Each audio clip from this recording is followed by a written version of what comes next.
अस्सलाम वालेकुम, ईशा सुलेमान हियर। आज हम स्टार्ट करेंगे एक्सरसाइज नंबर 3.5 क्वेश्चन नंबर 4। हमने डेरिवेटिव निकालना है, हमें बस कुछ फंक्शंस की बना।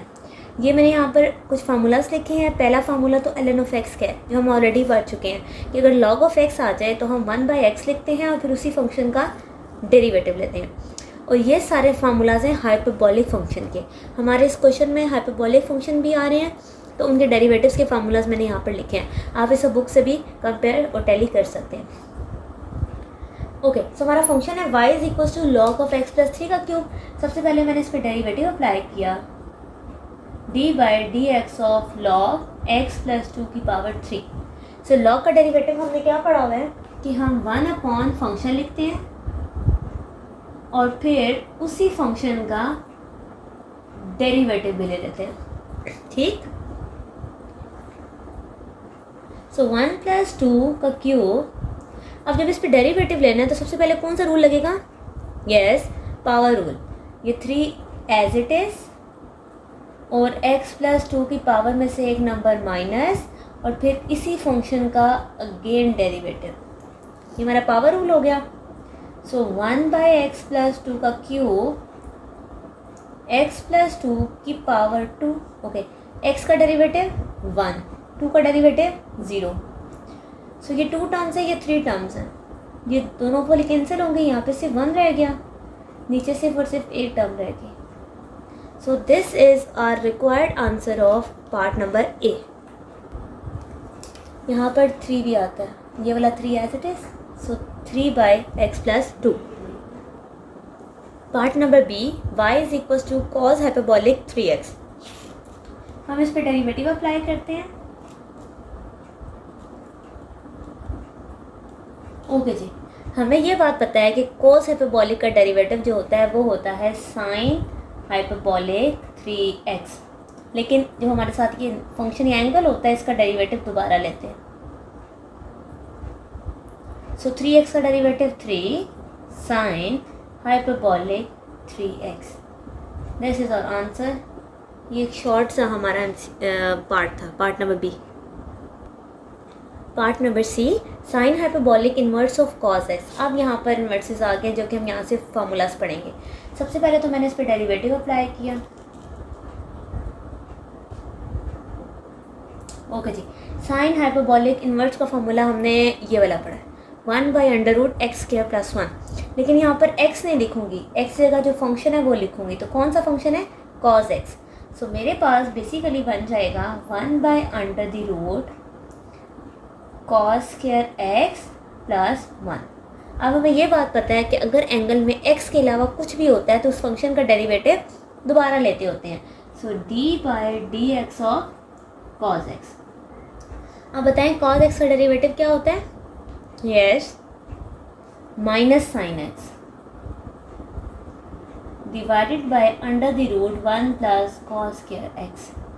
This is our required answer. So ये था हमारा part number C. Part number D, y is equal to tan in hyperbolic inverse of x/2। ये tan है, TAN।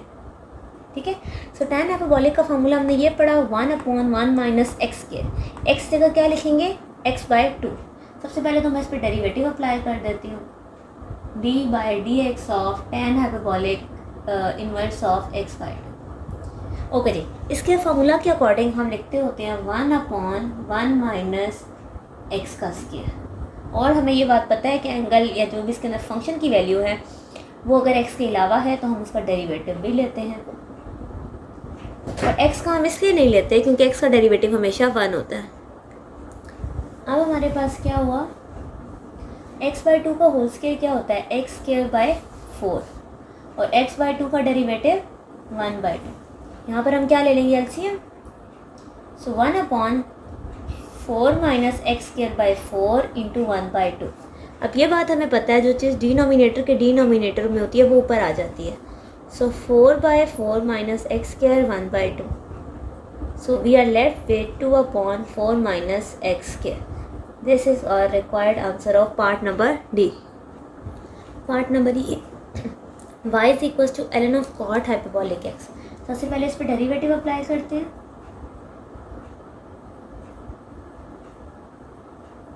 ओके जी, अब ये देखिए सबसे पहले ln के ऊपर फंक्शन है ना, ln ऑफ समथिंग, तो हमने भी इसके लिए क्या पढ़ा था कि 1 अपॉन डेट फंक्शन और फिर उसी फंक्शन का derivative. So 1 by cot hyperbolic x, और डेरिवेटिव किसका आ जाएगा, कॉट हाइपरबोलिक एक्स का। अब अगर आपको याद हो तो कॉट हाइपरबोलिक एक्स का जो डेरिवेटिव होता है वो होता है minus cosecant square hyperbolic x, और यहाँ क्या रह गया, कॉट हाइपरबोलिक एक्स। अब हम इसको भी आंसर कंसीडर कर सकते हैं, बट इसको थोड़ा सा सॉल्व करते हैं और फिर चेक करते हैं। सबसे पहले देखें कोसेकेंट किसके इक्वल होता है, 1 by sine square hyperbolic x, ठीक हो गया। और ये 1 बाय कॉट है, तो 1 बाय कॉट किसके इक्वल होता है, टैन के। ओके, अब देखें तो टैन को अगर हम मज़ीद ओपन करना चाहें तो वो क्या बनता है, sign hyperbolic x divided by cos hyperbolic x, ठीक है। ये मैंने एज इट इज़ लिखा, इन दोनों की वैल्यू लिखती। क्या हमें कोई कैंसिलेशन होती हुई नज़र आ रही है, यस, ये और ये टर्म कैंसिल हो गई। So we are left with 1 upon sine hyperbolic x cos hyperbolic x. अब अगर आपको याद हो तो हमने एक फार्मूला पढ़ा हुआ है जो कि कुछ इस तरह था कि साइन 2 थीटा जो है 2 साइन थीटा कॉस थीटा के इक्वल होता है, ठीक। तो एक 2 मिसिंग है ना, तो मैं 2 से मल्टीप्लाई और डिवाइड कर लूँ। मैंने 2 से मल्टीप्लाई भी किया और डिवाइड भी। सो -2 अपॉन साइन हाइपरबोलिक 2x, क्योंकि 2 थीटा है ना तो मैंने 2x लिख दिया। अब 1 अपॉन साइन क्या होता है, कोसेकेंट,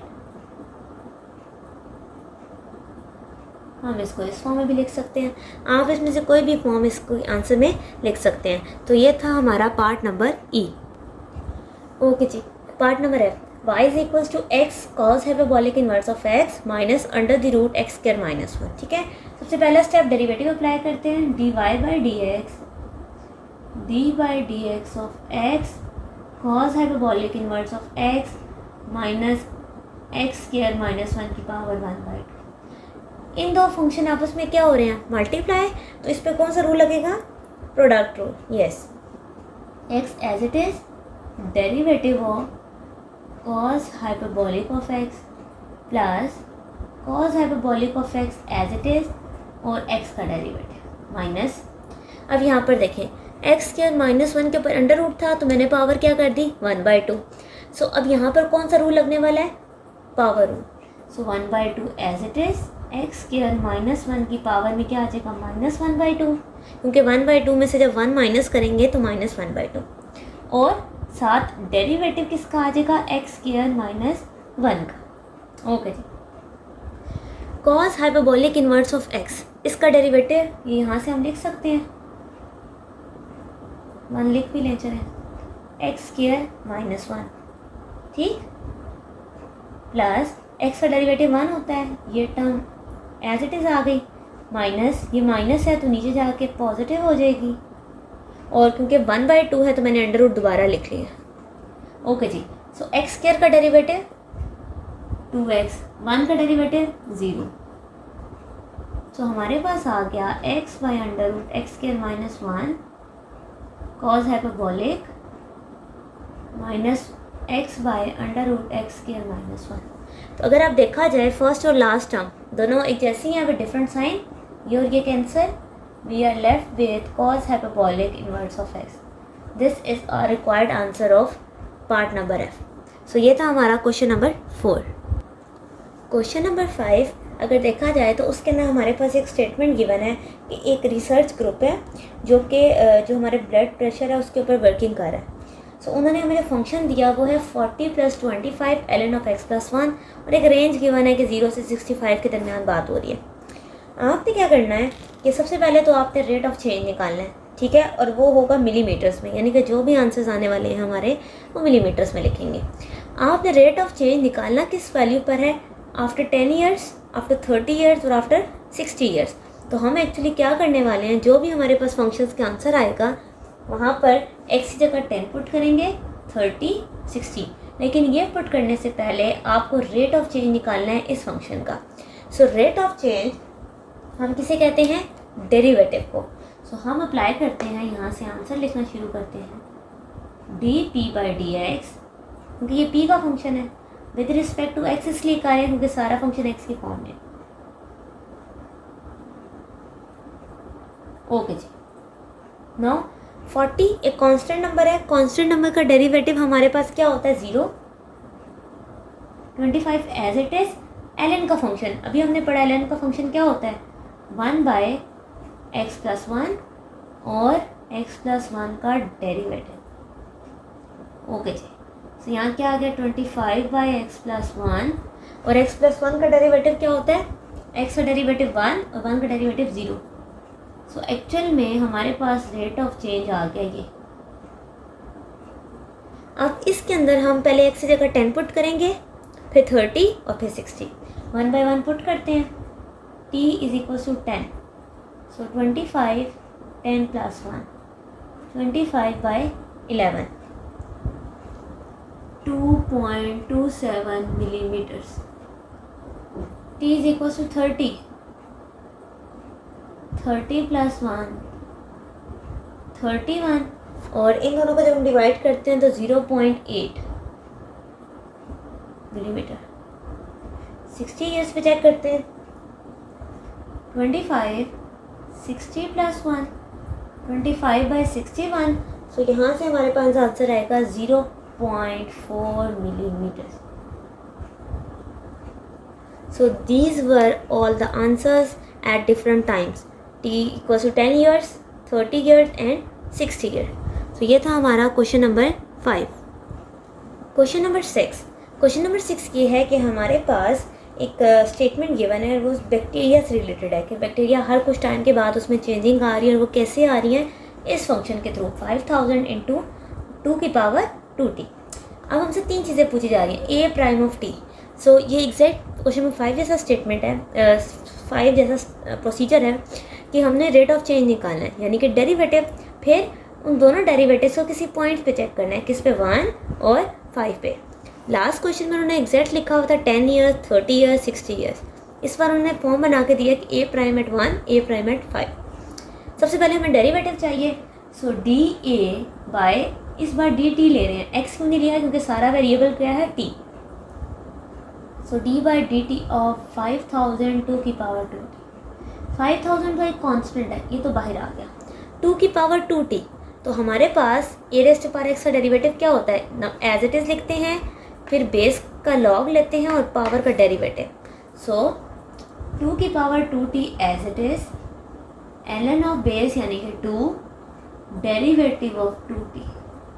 सो 2t का डेरिवेटिव सिंपल 2, तो शुरू में लिख लो 2 इंटू 5000 2 की power 2t ln of 2। So 5 2s are 10, so it should be like 10,000।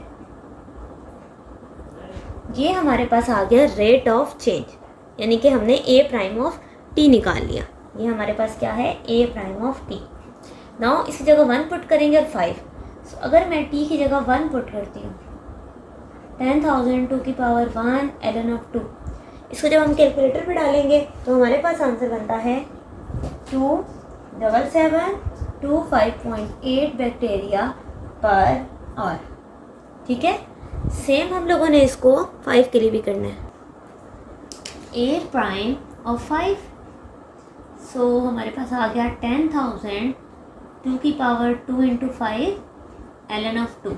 ये सारी वैल्यू कैलकुलेटर पे डालें तो हमारे पास आंसर जो आता है वो है 7097827 बैक्टीरियाज पर आवर। ठीक है, वो आवर्स का हिसाब था। सो उसके बाद उन्होंने हमसे पूछा था कि इस आंसर को थोड़ा सा आप इंटरप्रेट भी करें, तो हमें रिजल्ट से ये बात पता चली कि नंबर ऑफ बैक्टीरियाज, बताएं with respect to time increase हुए या डिक्रीज हुए? इंक्रीज